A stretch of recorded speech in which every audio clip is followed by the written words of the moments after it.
Hi, it's KCCK's Culture Crawl.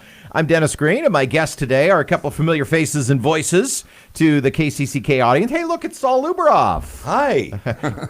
Saxophonist and KCCK announcer. This is not a day you have to be on the air to do a shift, but we've got you up here anyway. That's so okay. What are you going to do? That's okay. And Dave Rosazza, guitarist and man about town, and we're here to talk about Shade of Blue. Nice to see you both. Thank you. Thanks for having us. So you got a big gig coming up this weekend. Big gig. At the Englert, and we'll talk specifics in just a minute. But Dave, let's start with you. So tell me how Shade of Blue came together. Well, 1989, I was in a cover band just out of high school, and I left that band to start a more blues-based band. And the next day, the bass player and drummer also left that band and said, I want to do that too. And so we formed a trio, a power trio called Shade of Blue, which was named by my oldest brother, Paul. Basically, the idea is there's a shade of blue in everything we play. Oh, okay. So there's a blues influence, be it a jazz-based tune, be it a funk tune, a blues song, rock and roll. There's always some thread of blues. Yeah. All right, so now you're a trio. Then what happened? And then this guy named Saul showed up with his piece of metal that he likes to play, and he joined up. And then not shortly, but within a year or so, Sean Seaton joined us on piano. And over time, it evolved where Sean left the band, and then Denny Kettleson started playing B3 organ, and then Sean came back, and we kept both of them, which happens in bands. And then Ken Flard joined on bass after our bass player left, moved out of town.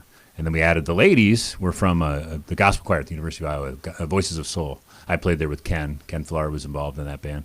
And he had said, there's these two lead vocalists in the choir. We should really have them play with us sometime. And we did that one time at practice, and that was it. And Simone and Joan. Yep. Yes.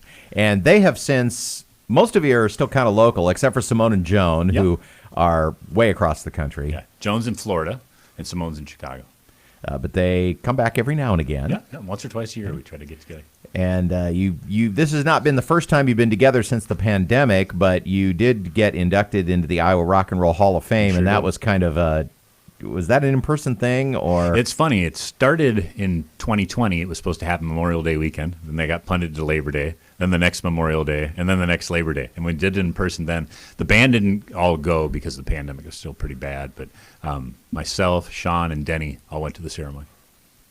And, in a little KCCK trivia, or a little Dennis Green KCCK trivia here. So before I ever worked at KCCK, and I had met you both. I knew you both at that time, but the first time I ever went to Jazz Under the Stars, just some friends invited me to to go hang out at this concert in Knoll Ridge, and it was Shade of Blue. Oh man, yeah. So this is like 1996 maybe, right. Something like it was a few years before I got here, but I will always remember that night as looking around and going, oh.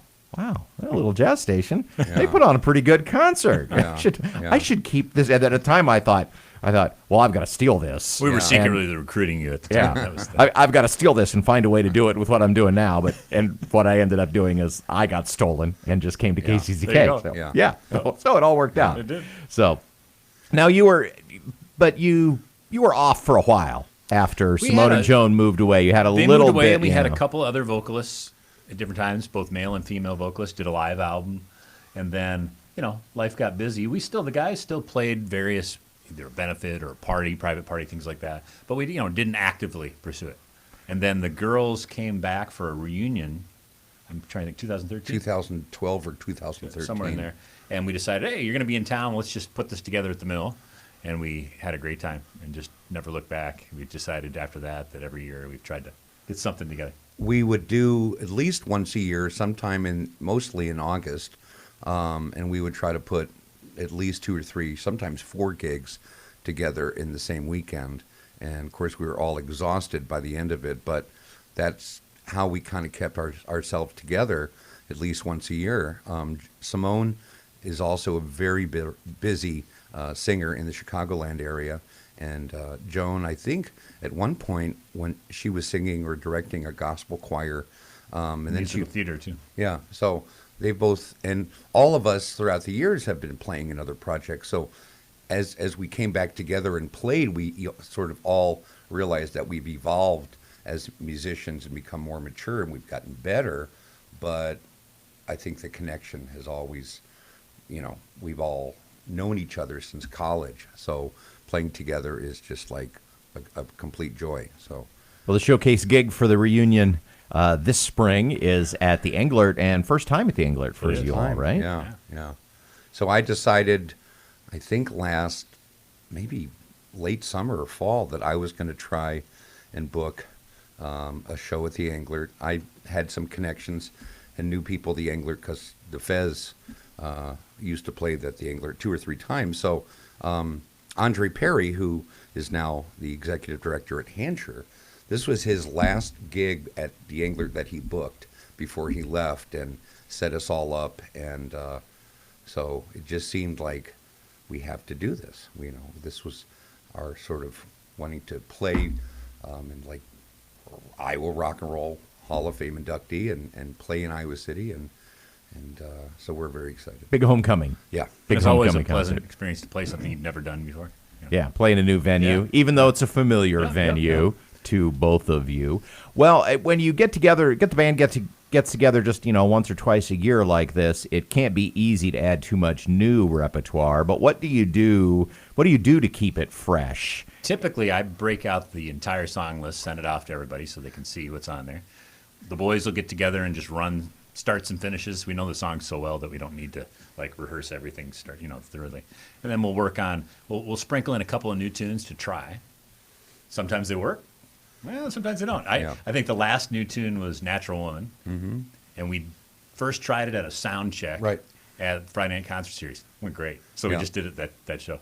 Yep. Because everybody knows their part. If everybody comes with the tools that we need, just do it. We've added 2 new songs that we've never played for the Englert, and yes, we're keeping them a secret. We're not going to say. Okay, we don't no want to spoilers. Jinx it. That's right. Yeah. But the guys have rehearsed 3 times since like February, where we get together and we start chopping through the songs, and we just need to sharpen some things up, and then the girls will be coming in to town Friday, and we'll rehearse Friday night, which will be the first time we've all been together since October. And we always spend about 20 minutes at each rehearsal laughing about the same part of a certain song that we always have to spend like an hour trying to argue about how to play it.